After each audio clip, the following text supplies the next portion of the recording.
ಸ್ನೇಹಿತರೆ, ಇದನ್ನ ವಿದ್ಯಾರ್ಥಿ ಹೋರಾಟ ಅಂತಾರೆ. ಇದನ್ನೆಲ್ಲ ನೋಡಿಕೊಂಡು ಈ ದೇಶದಲ್ಲಿ ದೇಶವನ್ನ ಪ್ರೀತಿಸ್ತಕ್ಕಂಥವ್ರು, ದೇಶ ಪ್ರೇಮಿಗಳು, ದೇಶ ಅಂತ ಬಂದಾಗ ಮುಂದಿಂತ್ಕೊಳ್ತಕ್ಕಂಥವ್ರು ನಮ್ಮಂತ ಯುವಕರುಗಳು ಸುಮ್ಮನೆ ಇರಬೇಕು, ಮಾತಾಡಬಾರ್ದು. ಯಾಕೆ ಅಂತಂದ್ರೆ ಅದಕ್ಕೊಂದು ಲೇಬಲ್ ಹಾಕ್ಬಿಟ್ಟಿದ್ದಾರೆ, ಇದು ವಿದ್ಯಾರ್ಥಿ ಹೋರಾಟ ಅಂತ ಹೇಳಿ. ಸ್ನೇಹಿತರೆ, ನೀಟ್ನಲ್ಲಿ ಲೀಕೇಜ್ ಆಯ್ತು. ಸ್ವತಃ ಸುಪ್ರೀಂ ಕೋರ್ಟ್ ಹೇಳ್ತು ಇದು ಸಿಸ್ಟಮ್ಯಾಟಿಕ್ ಲೀಕ್ ಅಲ್ಲ, ಇದು ಕೇವಲ ಒಂದು ಸೆಂಟರ್ ನಲ್ಲಿ ಆಗಿರ್ತಕ್ಕಂಥ ಲೀಕ್. ಒಯಾಸಿಸ್ ಸ್ಕೂಲು, ಆ ಸ್ಕೂಲಿಗೆ ಪೇಪರ್ ಕಳಿಸ್ಕೊಟ್ಟಿರ್ತಾರೆ, ಪೇಪರ್ ಟ್ರಂಕ್ ಹೋಗಿರುತ್ತೆ. ಆ ಟ್ರಂಕ್ ನಲ್ಲಿ ಅಲ್ಲಿದ್ದಂತಹ ಪಂಕಜ್ ಕುಮಾರ್ ಅಂತ ವ್ಯಕ್ತಿ, ಆ ಪ್ರಿನ್ಸಿಪಲ್ ಹೆಸರು ಅಹಾನುಲ್ಲಾಹರ್ ಅಂತಕ್ಕಂಥ ವ್ಯಕ್ತಿ, ಇಬ್ರು ಸೇರ್ಕೊಂಡು ಆ ಪೇಪರ್ ಅನ್ನು ಎತ್ಕೊಂಡು ಫೋಟೋ ತಕೊಂಡು ಹೊರಗಡೆ ಕಳಿಸ್ತಾರೆ. ಇದು ಸಿಸ್ಟಮ್ ಫೇಲ್ಯೂರ್ ಅಲ್ಲ, ಇದೊಂದು ಸೆಂಟರ್ ನಲ್ಲಿ ಆಗಿರ್ತಕ್ಕಂಥದ್ದು. ಕೇವಲ ಇದನ್ನ ಒಂದು ಆ ಸೆಂಟರ್ ಮೇಲೆ ಆಕ್ಷನ್ ತೆಗೆದುಕೊಬಹುದು ಅಂತ ಹೇಳಿದೆ. ಈ ಕೇಸ್ ಆಗಿದ ತಕ್ಷಣ ಕೇಂದ್ರ ಸರ್ಕಾರ ಏನ್ ಮಾಡ್ತು, ಸಿಬಿಐ ಫಾರ್ಮ್ ಮಾಡ್ತು.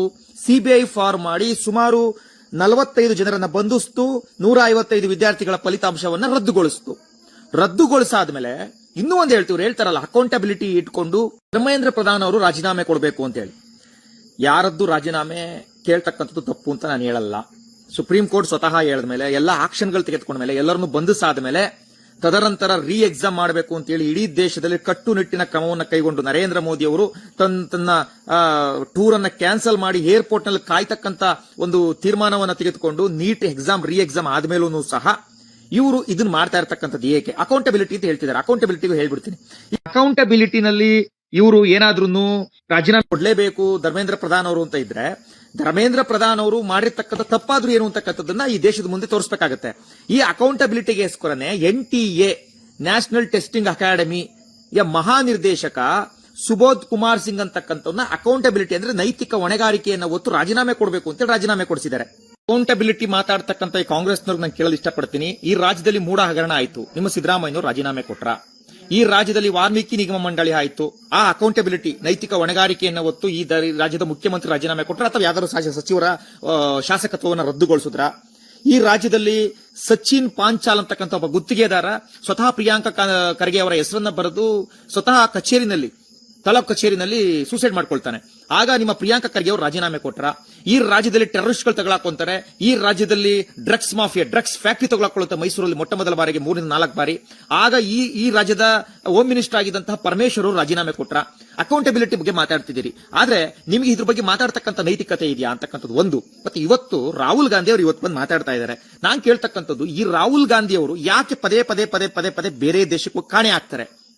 ಒಬ್ಬ ಸಂವಿಧಾನಾತ್ಮಕವಾಗಿ ಈ ದೇಶದ ವಿರೋಧ ಪಕ್ಷದ ನಾಯಕ ಆಗಿರ್ತಕ್ಕಂಥವ್ರು ಸುಮಾರು 1 ತಿಂಗಳ ಕಾಲ ಕಾಣೆ ಹಾಕ್ತಾನೆ. ಯಾವ ದೇಶಕ್ಕೆ ಹೋಗ್ಬೋದು, ಟೂರ್ ಪ್ಲಾನ್ ಸಿಗೋದಿಲ್ಲ, ಅವ್ರು ಟ್ರಾವೆಲ್ ಹಿಸ್ಟ್ರಿ ಸಿಗೋದಿಲ್ಲ, ಕಾಣೆಯಾಗಿ ಯಾವ ದೇಶಕ್ಕೆ ಕುತ್ಕೋಬಹುದು, ಏನ್ ಮಾಡಬಹುದು ಅಂತಕ್ಕಂಥದನ್ನ ಈ ದೇಶದ ಮುಂದೆ ನೀವು ತೋರಿಸಿ. ಯಾಕೆಂತಂದ್ರೆ ಇದು ಸಣ್ಣ ಪುಟ್ಟದ ವಿಷಯ ಅಲ್ಲ, ಇದು ಸಂವಿಧಾನಾತ್ಮಕ ಜವಾಬ್ದಾರಿ ಇರತಕ್ಕಂಥ ವಿಷಯ. ಏನ್ ಮಾಡಕ್ ಹೋಗ್ಬೋದು, ಯಾವ ದೇಶಕ್ಕೆ ಹೋಗ್ಬೋದು, ಎಲ್ಲಿ ಕುತ್ಕೋಬಹುದು, ಯಾರ ಜೊತೆ ಇರಬೇಕು ಅಂತಕ್ಕಂಥದ್ದು ಒಬ್ಬ ವಿರೋಧ ಪಕ್ಷದ ನಾಯಕರ ಒಂದು ಟ್ರಾವೆಲ್ ಹಿಸ್ಟ್ರಿ ಈ ದೇಶದ ಸರ್ಕಾರ ಗೊತ್ತಾಗಬೇಕಾಗುತ್ತೆ. ಗೊತ್ತಿಲ್ಲದಲ್ಲೇ ಹೋಗ್ತಾರೆ, ಕಾಣೆ ಆಗ್ತಾರೆ, 3 ತಿಂಗಳಿಗೆ ಒಂದೊಂದು ತಿಂಗಳು ಕಾಣೆ ಆಗ್ತಾರೆ ಅಂತಂದ್ರೆ ಈ ದೇಶದಲ್ಲಿ ಏನ್ ನಡೀತಾ ಇದೆ, ಯಾವ ಪ್ರಪಗಂಡಗಳು ನಡೀತಾ ಇದಾವೆ, ಯಾವ ಕುತಂತ್ರಗಳು ನಡೀತಾ ಇದಾವೆ ಅಂತಕ್ಕಂಥದ್ದನ್ನ ಜನದ ಮುಂದೆ ತೋರಿಸಬೇಕಾಗತ್ತೆ. ಸ್ನೇಹಿತರೆ, ಇಲ್ಲಿ ಇವತ್ತು ಗೊತ್ತಾಗ್ತಾ ಇರತಕ್ಕಂಥದ್ದು ಏನು ಅಂತಂದ್ರೆ, ಇದು ಕಂಪ್ಲೀಟ್ ಒಂದು ಪ್ರಪಗಂಡ. ಈ ಪ್ರಪಗಂಡವನ್ನ ಎಡಪಂಥೀಯರು, ಈ ಕಾಂಗ್ರೆಸ್ನವರು, ಈ ದೇಶದಲ್ಲಿ ಬುದ್ಧಿಜೀವಿಗಳು ಅಂತ ಅನ್ಸ್ಕೊಂಡಿರ್ತಕ್ಕಂಥವ್ರು, ಕೆಲವರು ಈ ಜಿರ್ಲೆ ಪಕ್ಷದ ನಾಯಕರುಗಳು, ಇವರೆಲ್ಲರೂ ಸೇರ್ಕೊಂಡು ವಿದ್ಯಾರ್ಥಿಗಳ ಮೇಲೆ ಬಂದೂಕನ್ನ ಇಟ್ಟು ಮೋದಿಯ ಕಡೆ ತಿರುಗಿಸಿದ್ದಾರೆ. ವಿದ್ಯಾರ್ಥಿಗಳು ಹೋರಾಟ ಮಾಡಲಿ, ತಪ್ಪಿಲ್ಲ. ಆದ್ರೆ ಈ ಹೋರಾಟದಲ್ಲಿ ಶ್ರೀರಾಮನ ವಿರುದ್ಧವಾದ ಹೇಳಿಕೆಗಳು ಕೇಳಿಬರ್ತವೆ, ಅಲ್ಲನ ಪರವಾದ ಹೇಳಿಕೆಗಳು ಕೇಳಿಬರ್ತವೆ. ಶ್ರೀರಾಮನನ್ನ ನಿಂದಿಸ್ತಾರೆ, ಶ್ರೀರಾಮನ ಬಗ್ಗೆ ಬಾಯಿ ಬಂದಾಗ ಮಾತಾಡ್ತಾರೆ. ಯಾಕ್ರಪ್ಪ ಅಂತಂದ್ರೆ ಅದು ನಮ್ಮ ಹಕ್ಕು ಅಂತಾರೆ. ಅಲ್ರಪ್ಪ, ನಿಮ್ ಹೋರಾಟ ಇರತಕ್ಕಂಥದ್ದು ಮೋದಿಜಿಯ ಪರ, ಮೋದಿಜಿಯನ್ನು ಎಷ್ಟಾದ್ರೂ ತೆಗಳ್ರಿ. ಯಾಕೆ ಅಂತಂದ್ರೆ ಅದು ಸಂವಿಧಾನ ಕೊಟ್ಟಿರ್ತಕ್ಕಂಥ ವಾಕ್ ಸ್ವಾತಂತ್ರ್ಯ. ಅಕಸ್ಮಾತ್ ಅಸಂವಿಧಾನಕ್ಕೆ ಮಾತಾಡಿದ್ರೆ ಅದು ಕಾನೂನು ಕ್ರಮವನ್ನು ಕೈಗೊಳ್ಳುತ್ತದೆ. ಆದ್ರೆ ನೀವು ರಾಮನ ವಿರುದ್ಧ ಯಾಕೆ ಮಾತಾಡ್ತೀರಿ?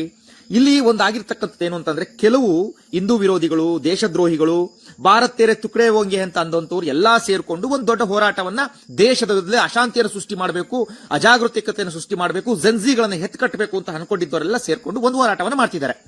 ಇನ್ನ ಸೋನಂ ವಾಂಗ್ಚುಕ್ ಬಗ್ಗೆ ನಾನು ನೆನ್ನೆ ಒಂದು ವಿಡಿಯೋ ಮಾಡಾಕಿದ್ದೆ. ಸೋನಂ ವಾಂಗ್ಚುಕ್ ಯಾರು, ಆತ ನಕಲಿ ವಿಜ್ಞಾನಿ, ಆತ ಪಾಕಿಸ್ತಾನದ ನಂಟು ಯಾವ ರೀತಿ ಇತ್ತು, ಈತನ ಮೇಲೆ ಯುಪಿಎ ಸರ್ಕಾರ 2007ರಲ್ಲಿ ದೇಶದ್ರೋಹಿ ಅಂತೇಳಿ ಕೇಸ್ ಮಾಡಿದ್ರು, ಚೀನಾದಿಂದ ಫಂಡಿಂಗ್ ತಗೊಂಡಿದ್ದಾನೆ ಅಂತೇಳಿ ಕೇಸ್ ಮಾಡಿದ್ರು, ಮತ್ತೆ 200 ಎಕರೆ ಸರ್ಕಾರಿ ಜಾಗವನ್ನು ಅಕ್ರಮವಾಗಿ ವಶಪಡಿಸಿಕೊಂಡಿದ್ದಾನೆ ಅಂತ ಕೇಸ್ ಮಾಡಿದ್ರು.